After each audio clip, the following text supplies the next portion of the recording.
اب منافق کے ساتھ کیا ہوگا؟ پہلا سوال پوچھا جائے گا مر ربو کا، تیرا رب کون؟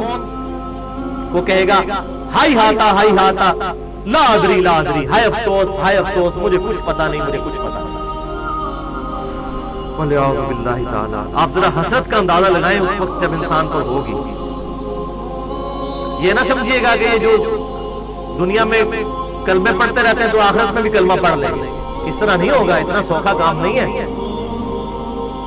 وہ تو حدیث میں بتا چکا صحیح بخاری سے شروع میں کہ جس نے میری اطاعت کی وہ جنت میں جائے گا، اور جس نے میری نافرمانی کی اس نے میرا انکار کر دیا۔ انکار کرنے والے جس نے دنیا میں رسول اللہ کی ماننے سے انکار کر دیا صلی اللہ علیہ وسلم، قبر میں کیسے رسول اللہ کو مان لے گا وہ؟ اللہ اکبر۔ منافق سے دوسرا سوال ہوگا، وہ کہے گا مجھے نہیں پتا۔ تیسرا سوال ہوگا، مجھے کہے گا مجھے نہیں پتا۔ اللہ اکبر۔ پھر چوتھا سوال اس سے ہوگا، وہ تجھے سوالوں کے جواب کیوں نہیں آ رہے ہیں؟ فرشتے پوچھیں گے، یہ چوتھا سوال منافق سے، یا وہ جو گناہگار شخص ہے اس سے۔ اب آگے سے سنیں وہ کیا کہے گا۔ میرا خیال ہے اکثریت اللہ معافی دے شاید پاکستانیوں کی اسی جواب پر ہوگی۔ وہ کہے گا میں وہی کہتا تھا جو لوگ کہتے تھے، سن سنا کے سنی۔ اسی سے شروع تو یہ انجی کر رہے ہیں، ہم تو شروع سے یہی کر رہے ہیں۔ میں وہی کہتا تھا جو لوگ کہتے تھے۔ یہ الفاظ بخاری اور مسلم دونوں میں موجود ہیں، اور میں انٹرنیشنل نمبر بھی بخاری کا بتا دوں 1374 کتاب الجنائز میں بخاری کے الفاظ ہیں۔ وہ کہے گا میں وہی کہتا تھا جو لوگ کہتے تھے چوتھے سوال کے جواب میں۔ اللہ اکبر۔ اب یہاں پر بات ختم نہیں ہوئی، اس لیے میں کہتا ہوں پڑھ پڑھا کے سننی بنے، سن سنا کے سننی نہیں، سن سنا کے سننی ہو جائیں گے۔ فرشتے پھر اس کو ڈانٹتے ہوئے کہیں گے تم نے خود پڑھ کر حق حاصل کرنے کی کوشش کیوں نہیں کی؟ یہ بھی اسی بخاری 1374 میں الفاظ ہے، تم نے خود پڑھ کر حق حاصل کرنے کی کوشش کیوں نہیں کی؟ آگے پھر میں حق بجانا ہوں نا کہ پھر وہ آگے اس کو کہنا چاہیے، وہ قیامت والے دن تو کہے گا، وہ امام الانبیاء کی دعوت قرآن والے میں بھی ہے، اے اللہ ہمارے بزرگوں کو دگنا عذاب دے کہ ان کی وجہ سے ہم گمراہ ہوئے۔ تو پھر وہ کہے گا نا کہ سانو بزرگاں نے مار چھڑیا، انہوں نے دگنا عذاب دے۔ قرآن کے الفاظ ہیں، سورۃ العذاب کا آخری رکوع پڑھ کے دیکھتے ہیں، اے اللہ ہمارے بزرگوں کو دگنا عذاب دے۔ اور سورہ حمیم و سجدہ میں تو اس سے بھی سخت الفاظ ہیں، اے اللہ ہمارے بزرگوں کو ہمارے حوالے کر، ہم انہیں اپنے پاؤں کے نیچے روندیں جن کی وجہ سے ہم گمراہ ہوئے۔ اور اس پہ میں نے پورا 2 گھنٹے کا لیکچر دے دیا ہے، بالکل ننگا لیکچر، بزرگوں کی اندھا دھند پیروی کا انجام اور اس کا علاج، مسئلہ نمبر 71A کے نام سے۔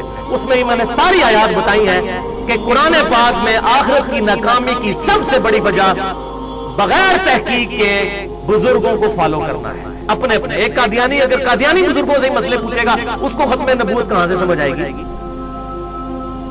اسی طریقے سے باقی مطلب فکر کے لوگ بھی اگر اپنے اپنے بابوں کے پیچھے چلیں گے، خود نہیں پڑھیں گے۔ اب یہ اس کو آگے کہنا چاہیے کہ جی یہ تو علماء کا کام ہے پڑھنا، جس طرح کہ ہمارے مولویوں نے پٹی پڑھا دی ہے، جی علماء کا کام ہے پڑھنا۔ فرشتے کہیں گے تو نے خود پڑھ کر کیوں نہیں حق حاصل کرنے کی کوشش کی؟ آلے بھی مسئلہ ختم نہیں ہوا۔ اس کے بعد الفاظ ہے اسی حدیث کے صحیح بخاری کے کہ پھر فرشتے اس کے سر میں مہمان نوازی کے طور پر ہتھوڑا ماریں گے، بالکل زمین کے برابر ہو جائے گا۔ اور بخاری کے الفاظ ہیں کہ اس کی آواز، اس کی چیخنے کی آواز اور ہتھوڑے کی آواز زمین و آسمان کی تمام مخلوقات سنیں گی سوائے جنوں اور انسانوں کے، کیونکہ وہ شریعت کے مکلف ہیں، وہ نہیں آواز سن سکتے۔ اگر وہ سن لیں تو یہ سارے بندے کے پتر نہ بن جائیں۔ روزانہ اگر ہتھوڑوں کی آوازیں آ رہی ہوں، یہاں دفنا کے آئے اور جنازے اس کے قبرستان کے گیٹ پہ پہنچے اور ڈھال کی آواز آئے پیچھے اس قبر میں سے، تو پتہ چل جائے اتنے بڑے داڑھی والے بزرگ تھے اور تسبیحوں والے اور پگڑیوں والے اور شلوار ان کی جو گھٹنوں تک پہنچی ہوتی تھی، اتنے بڑی جماعت کے امیر بھی تھے اور یہ ٹھوڑا پڑ گیا ان کو۔ تو پھر سارے میری بات کہہ رہے ہوتے ہیں یار بزرگ پرستی چھوڑو، لیکن اگر یہی بات ہوگی تو کیسے؟ دیکھ کر مانا تو کیا مانا؟ ان الذین یخشون ربهم بالغیب لهم مغفرۃ واجر کبیر، بے شک وہ لوگ جو کہ بغیر دیکھے اپنے رب سے ڈرتے ہیں ان کے لیے ہے مغفرت اور اجر عظیم۔ دیکھ کر تو ساروں نے مان لینا ہے۔ اور صحیح مسلم میں الفاظ ہیں، آپ صلی اللہ علیہ وسلم نے فرمایا کہ میں نے اپنے رب سے خواہش کی اس بات کی، لیکن میں پھر پیچھے ہٹ گیا۔